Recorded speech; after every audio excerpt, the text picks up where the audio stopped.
Durante 14 días recorrimos el camino de la fe en las inmediaciones de San Pablo en Brasil. Y en este vídeo te vamos a contar de qué se trata el mismo. El camino de la fe se inspira en el camino de Santiago. Nació hace un poco más de 20 años y está armado de forma tal de que los peregrinos lleguen al Santuario Nacional de Aparecida, que es la Virgen patrona de Brasil.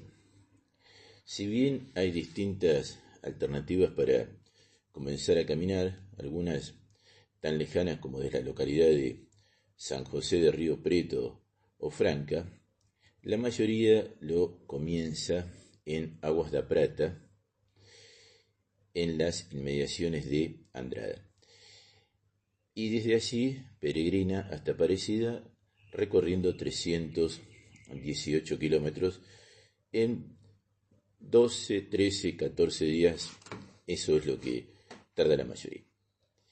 El camino transcurre a través de campos y zonas de sembradío y mayoritariamente por caminos vecinales.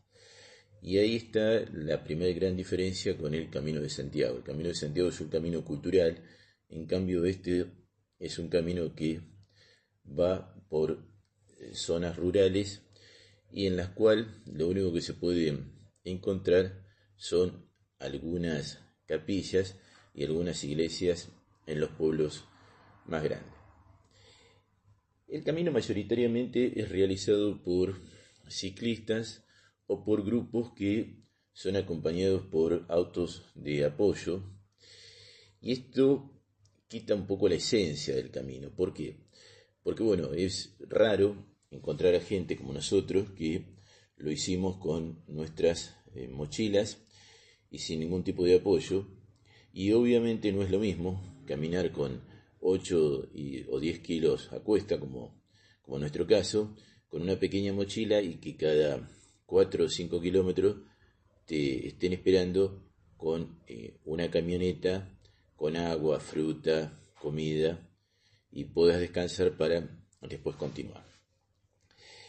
La segunda cuestión a tener en cuenta es que las localidades se encuentran bastante alejadas, y entonces también por este tema comercial de que la mayoría van con grupos de apoyo, y esos grupos de apoyo obviamente tienen lugares reservados, se complica bastante si uno decide hacer el camino por su propia cuenta sin reservar. En nuestro caso, contrariamente a lo que solemos hacer siempre cuando salimos a caminar, reservamos, y fue una buena idea. ¿Por qué? Porque nos encontramos con que la mayoría de los lugares estaban ocupados precisamente por grupos de gente que caminaba acompañada de sus autos de apoyo. Otra cuestión importante es que no hay que dejarse engañar por los 300 kilómetros que son el camino, porque parecería poco al lado de los 900 kilómetros que transcurre el camino francés desde Saint-Jean-Pied-de-Port a Fisterra. Acá el problema es que son continuas subidas y bajadas de cerro, con lo cual no hay ningún día de descanso, salvo los días finales, que tienen algún otro problema que ya estaremos comentando. Entonces, son 300 kilómetros, sí, pero las subidas y bajadas son continuas, y entonces hay que tener un mínimo de preparación para poder hacer el camino. Hay que pensar que hay varias etapas seguidas de 30 kilómetros, aun cuando en el caso nuestro lo hicimos en 14 días, y hay quienes se animaban a hacerlo en 11 o 12 días, con lo cual la caminata es mucho mayor. Otra cuestión a tener en cuenta es que la mayoría de los lugares, o muchos lugares de ellos, ofrecen alojamiento con comida. Y no es alternativa, o sea, no es que uno puede decir, no, me alojo y no y como lo que quiero. ¿Por qué? Porque están alejados de todo punto ciudadano y entonces la única alternativa que queda es aceptar esa propuesta.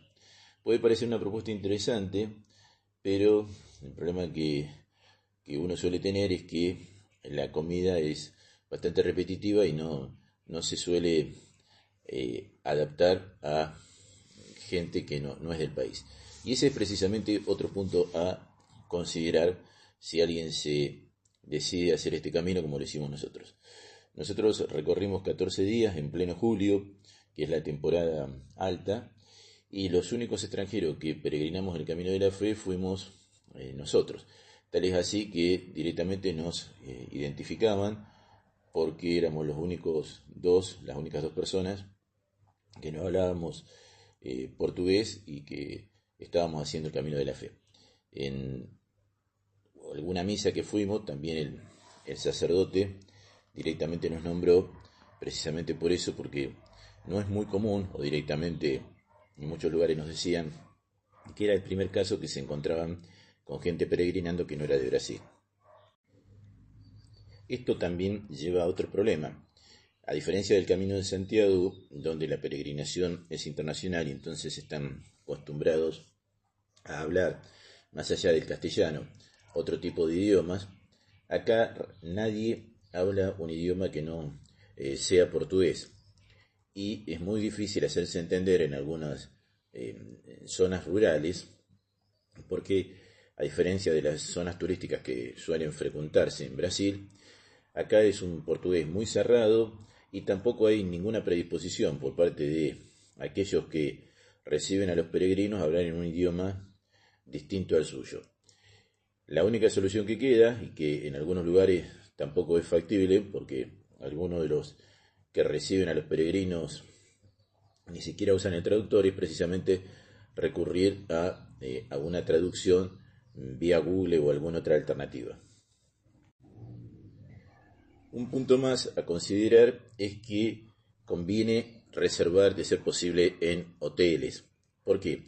Porque muchos lugares que aparecen en la página del Camino de la Fe oficial son de gente que tiene otras actividades y que busca tener una alternativa económica alquilando a los peregrinos.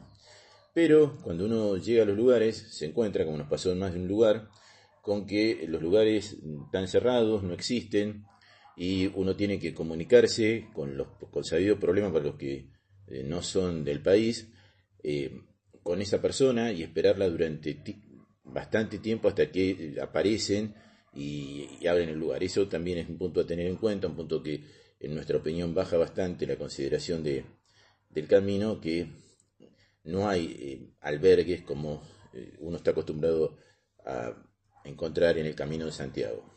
Lo a considerar es por qué lugares discurre el camino. Como decíamos, en general lo hace a través de zonas de subidas y bajadas. Hay una sierra que es muy famosa, que es la famosa Sierra de la Luminosa, la subida de la Luminosa, que en nuestra opinión está bastante sobrevalorada. Todos los que van a hacer el camino temen la famosa subida de la Luminosa.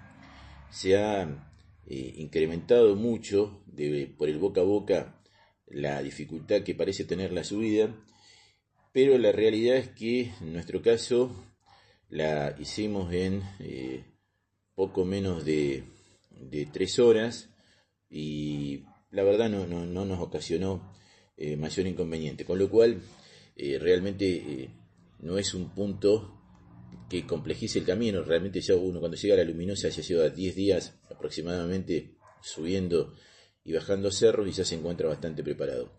Lo que sí complica bastante el camino, y nosotros la pasamos bastante mal, es que a la salida de una de las últimas etapas de Campo de Jordão, cuando ya la parte de la sierra pasó y pareciera que viene lo más fácil, las famosas flechas amarillas que también han copiado al Camino de Santiago te llevan, si no sabes por dónde ir, a una ruta interestatal.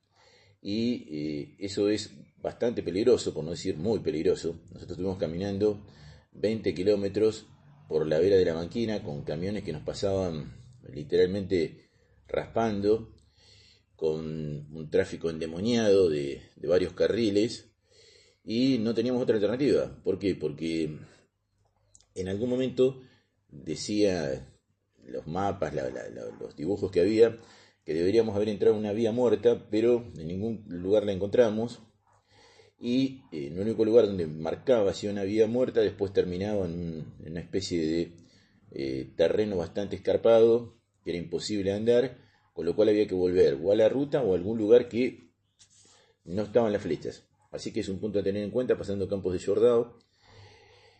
Es una zona bastante complicada, nosotros hicimos más de 20 kilómetros por la banquina y se complicó bastante. La etapa siguiente, que ya acerca hacia el final, la penúltima etapa, también tiene bastante de ruta, si bien no es tan complicado el tráfico, pero la realidad es que hay que caminar mucho por la banquina, y eso, a diferencia del Camino de Santiago, donde hay andaderos, en este caso no los hay, y también es bastante peligroso. El punto final es llegar a Aparecida, y también deberían prever los peregrinos que quieren hacerlo de no llegar un día domingo, o bueno, tal vez sea todos los días iguales, pero nosotros llegamos un día domingo y la llegada a Aparecida fue bastante caótica.